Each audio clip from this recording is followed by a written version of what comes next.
आज मैं करने वाली हूँ रूम की सफाई। तो सबसे पहले मैंने समेट लिए हैं धुले हुए कपड़े और देखो पंखों की क्या हालत हो रखी है, कितने ज्यादा गंदे हो गए हैं ये। ऐसा नहीं है कि मैं बहुत टाइम बाद सफाई कर रही हूँ, सफाई मैंने अभी मई के लास्ट वीक में ही करी थी क्योंकि दोनों ही बेटियों का बर्थडे था। और ये पंखे हमारे दादाजी के टाइम के लगे हुए हैं, आज से 60-65 साल पुराने पंखे, अभी हटवाए नहीं हैं। बीच में एक झूमर भी लगा हुआ था, वो तो हमने हटा दिया है क्योंकि वो हिलने लग गया था।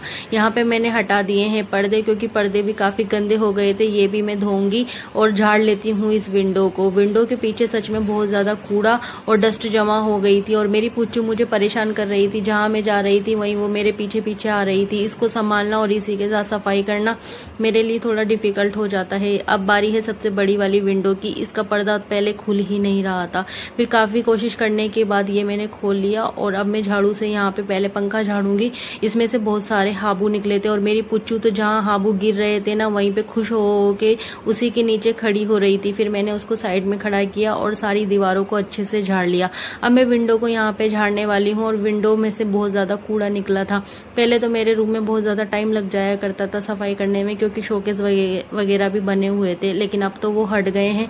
लेकिन विंडो की सफाई करना थोड़ा डिफिकल्ट हो जाता है, तो यहाँ पे बहुत देर तक इसको झाड़ना पड़ता है क्योंकि यहाँ पे जालियों में अंदर तक कूड़ा भर जाता है। यहाँ पे मैंने अच्छे से झाड़ू से और कपड़े की मदद से झाड़ लिया है। बहुत सारी चीजें तो ऐसी है जो मैं रिकॉर्ड करना भूल ही जाती हूँ और सारा काम खत्म करने के बाद मुझे याद आता है कि ये तो मैंने रिकॉर्ड ही नहीं किया, क्योंकि अभी पंखों को मैं गीले कपड़े से साफ करूंगी और साफ करने के बाद मुझे याद आया कि ये तो मैंने कैप्चर किया ही नहीं है।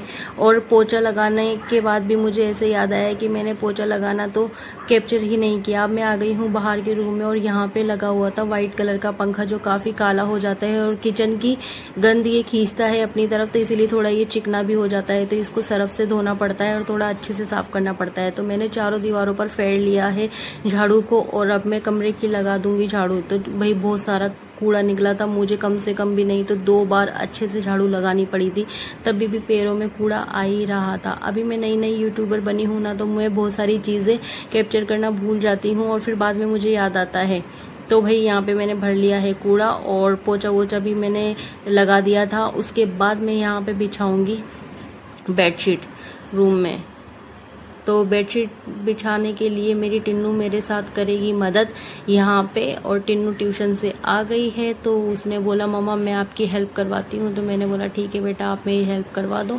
तो बेडशीट देखो हम दोनों ने अच्छे से बिछा ली है यहाँ पे। ये बहुत ही ज़्यादा सुंदर और प्यारी बेडशीट थी हमारी, जो बेड पे बहुत ज़्यादा खूबसूरत लग रही थी। पुच्चू को मैंने नहला